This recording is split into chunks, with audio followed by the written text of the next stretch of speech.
Welcome to another unboxing video from theplayersaid.com. My name is Grant. Today I'm unboxing a brand new game from Vuca Simulations called New Cold War 1989 to 2019. The game is designed by Andoni Orive and Igor Plaza. They teamed up to do this Twilight Struggle-like game that's set kind of in the modern era from, once again, at the end of the first Cold War to now current, basically present day, 1989 to 2019. So those 30 years kind of after that initial Cold War. The game is a card-driven game, area control, area influence. Once again, similar or like Twilight Struggle, although as opposed to Twilight Struggle, this is a up to 4-player game. They actually have a solo mode as well, but it's 1 to 4 player.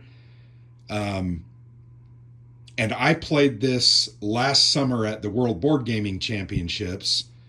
They had a near final prototype copy, and me and 3 other guys there sat down with the guys from Vuca. They taught us the game. We played, I think it was 2 full rounds, and then I had to go and do another video. But the game was very fun and interesting. We've also been doing a series of event card spoilers on the blog on this game. So if you haven't read those, go ahead and head on over to theplayersaid.com and you can find those. Very much looking forward to this game. Production value off the charts. Absolutely gorgeous game. Totally pimped out with wooden bits. Great looking cards. Fantastic board. Which is what we've become or come to expect from Vuca. They just do a really, really nice job. Great cover art there, showing a stealth. I think that's a stealth fighter, not a stealth bomber, but it's too small to be a bomber. On the back, you get kind of a look at the board.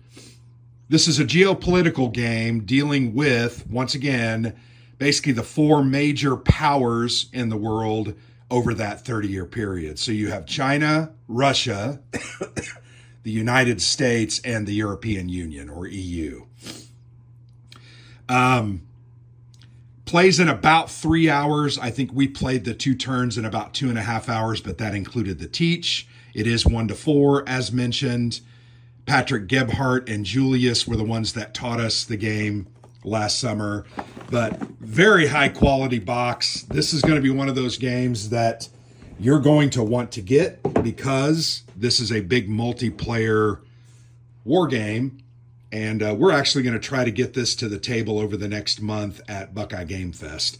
I don't know when you'll see this video, probably this summer. But hopefully we'll have a video and let you know how that went. So we open the box. The first thing that confronts us here are all of the markers. These are basically your control markers that are used in different pieces to show influence and that kind of thing. But you can see here's the Russian markers. They've got the Russian flag, the European Union. You have the United States of America. Where's the Chinese ones? Let's see. There we go. PRC is right here. But yeah, really nice. These are wooden discs with embossed flags on top. Extremely nice. And then here are those little minor influencing, I would call these discs, but they're small discs. Almost, they're the same thickness as the bigger discs. That one's a little off center, but yeah, the rest of them look really, really good. But yeah, those are the wooden pieces, and there's a bunch of them. You can see you have an entire bag and lots of those because the board is pretty large. As a card-driven game, you would expect that there are a bunch of cards. There are 3 different decks. I think they call them the early, mid, and late deck, or decade decks, I think is what they call first, second, and third decade decks. But these are basically your events. And wow, their production is fantastic. These are just those grip and rip plastic wrappings that make it so much easier to unwrap these cards. But you have, I think it's 3 different types of cards. You have events, you have different objective cards. So there's 2 different types of cards. But you can see really great, simple looking art on the back. Really love the clean lines and the great use of color. Let's go ahead and look at a couple of these events, and then we'll talk about some of those objectives as well. So these are, you can see there are numbers here in the bottom. This is card number 109 of 135. It's identified as the first decade deck. And then I think that is a throwaway symbol after the event is played. You'll have different types of iconography here. These are identified as European Union. Here is the ops value in the upper left. I think they're ranged basically from 1 to 4. There's a 3. I haven't seen any 4s yet. You've got the picture, you've got the title, you've got a little bit of the historical focus sometimes in the bottom, and then here's the event effect itself. Iconography is a big part of this game. So you can see there's a symbol there. I don't remember what all the symbols mean, but these are like the social media track and the prestige track, and you're going to lose positions or gain positions when those are played. Just a very well integrated, well thought out, well designed game from really 2 first-time designers, and I've been very impressed with both of them.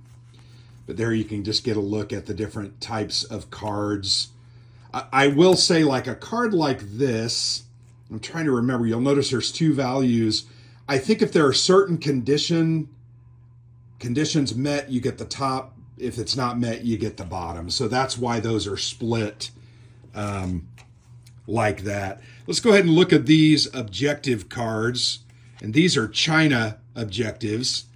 And these are cards that I believe they're dealt at the beginning of the game. And if I remember correctly, you get like 3 or 4 of them.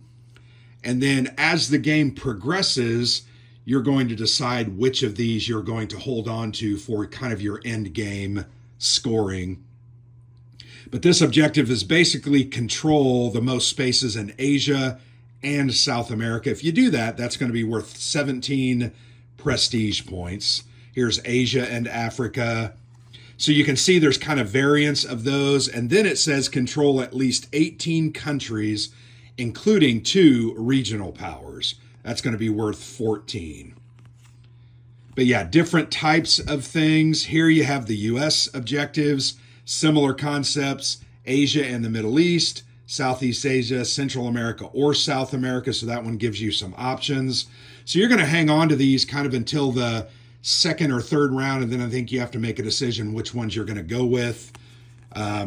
And then your strategy is going to be focused around that. Africa, and you can see different values, 14, 12, 10, 10. Some are easier, some are more difficult. 16, they're going to reward you with the prestige points for the difficulty level that is tied to that objective. Here's some of the China cards. You've got historical events like the Tiananmen Square massacre, handover of Hong Kong. You just got all different types of events that have happened over the past 30 years and how that affected kind of the world markets, the world situation, alliances, that kind of thing. So yeah, a bunch of Chinas. Then you're into the US's. Here I'm going to Gulf monarchies, George W., Gulf War. And remember, this goes up to 2019, so this is basically through the end of Trump's first go-around as president.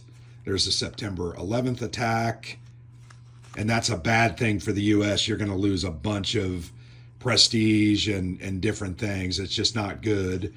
I wanted Axis of Evil, Musharraf, Guantanamo, Al-Qaeda, Bin Laden, Netanyahu. There's a Trump card, Obama card. So yeah, that's a look at a lot of the different cards. And there are 3 full decks. So I think each power basically has, I want to say like 25 cards, give or take. And then you have a whole bunch of objective cards, which are tied to each faction. There are neutral cards as well. So here's a bunch of the neutrals. These are just events that affect everyone. And then there is Russia's deck. So yeah, 3 full decks wrapped up in the game. Here is the rule book. That is a very thick, very robust rule book. And this is printed on some very, very high quality paper. I'm sorry if I'm kind of geeking out about the quality, but I do really appreciate what Vuca Simulations does. Rule book has 47 pages, but looks like the last 3 or 4 pages are just list of objectives and different things. There are some designer notes, and then there's a bunch of stuff on the different cards.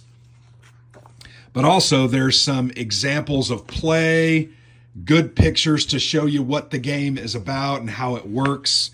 There's nothing overly complex here. What I would say is there's a lot going on in the game, and you've really got to focus your attention, focus your strategy. Here's a sequence of play in order to do well. But yeah, there you go. 47-page rule book. And now really the pièce de résistance, and we'll look at the counters here in just a moment. It is the huge, beautiful mounted map board. This thing is gigantic, not gigantus. It's not Atlantis. Beautiful board. Move these things out of the way so we can kind of get that laid down and centered in the camera shot. But really big, really beautiful board. I'm going to move my camera over to try to get that in. This is kind of the central tableau where you're going to play events and cards. You're going to lay those out so that people can see what it is that you're doing. Here are the different tracks. You've got prestige, media, first, second, and third decade boxes where things are going to happen. Permanent events, there will be markers that you will put up there. You can see the score track goes from 0 to 100 on the outer edge of the board. I always like that. This is not a pendulum like Twilight Struggle. It definitely is a linear track. But then you have the different regions, South America, Central America, Europe, the Middle East. Over here you have Southeast Asian states. You have Asia, Africa. Those are all laid out there, and you're literally going to be fighting for control of these areas. You'll notice the graphic design is phenomenal. They literally, the pieces match the circles and the symbols, just really well done, well put together board game concept, and it's beautiful. And frankly, after playing, I had a blast with it. I would have loved to have finished the game, but I think I ended up doing that day at WBC an interview with Wes Crawford on his hunt for John Wilkes Booth game that is out.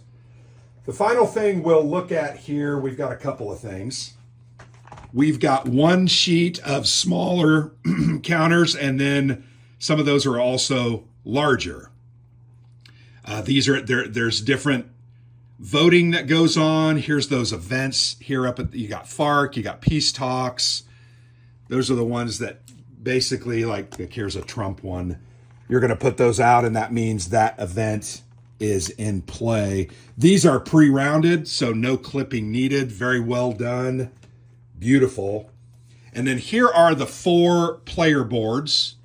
These are very, very thick cardboard, very well done. They call them player aids, but they specifically are for the different powers so that you can see what their specific things are.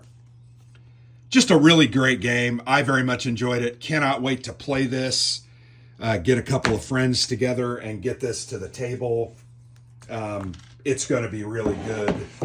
I enjoy card-driven games. I enjoy Vuca's stuff.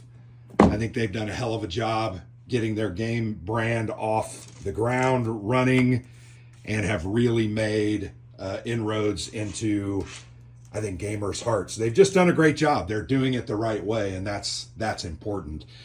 You're not going to pay $50 for this game, though. It's like an $80 or $85 game because it's a really nice game. They do have American distribution. So you're going to want to figure out, I think on their website, there's some information. They did do with Quarterdeck International, but with the untimely passing of Jack Green, they're going to have to find another partner, and I believe that they have found another partner. So there you have it, a look at New Cold War 1989 to 2019 from Vuca Simulations. Very much look forward to playing this one. I hope you enjoyed the unboxing. Beautiful game, great looking components. Very excited about this one. So thank you for watching. I've been Grant for the Player's Aid.